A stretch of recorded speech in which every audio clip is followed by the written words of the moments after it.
Okay guys, a real easy one today, Nam Jim seafood. It's a must-know Thai dipping dish for any barbecued, fried or steamed fish or seafood dish. Very easy to prepare. Add as many chilies as you like. I've got 10 chilies, but it depends on your spiciness, what you can handle.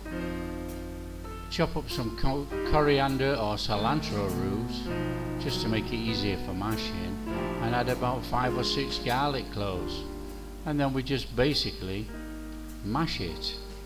But we do not want to mash it into a fine paste. We want to actually leave some texture in this.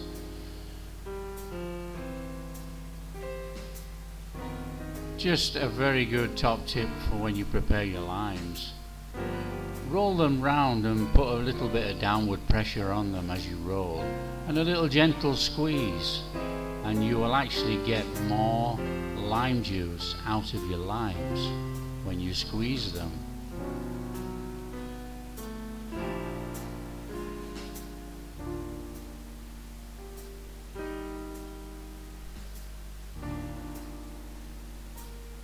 Now with this seafood dipping sauce, all we have to remember is equal parts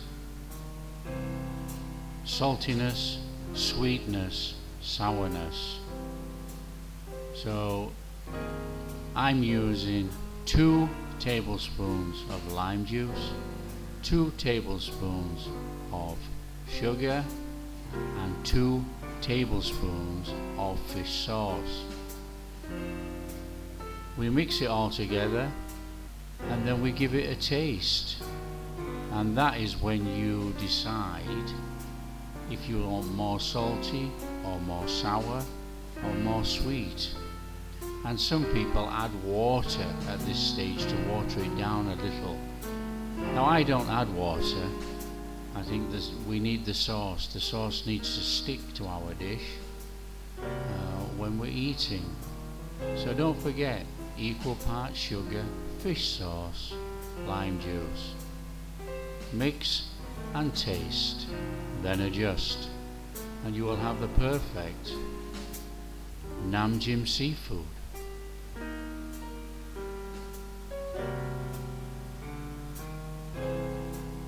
Now guys, if you like what we're doing, showing you I'm making real Thai food, don't forget, like and subscribe so you don't miss anything, and we'll catch you next time.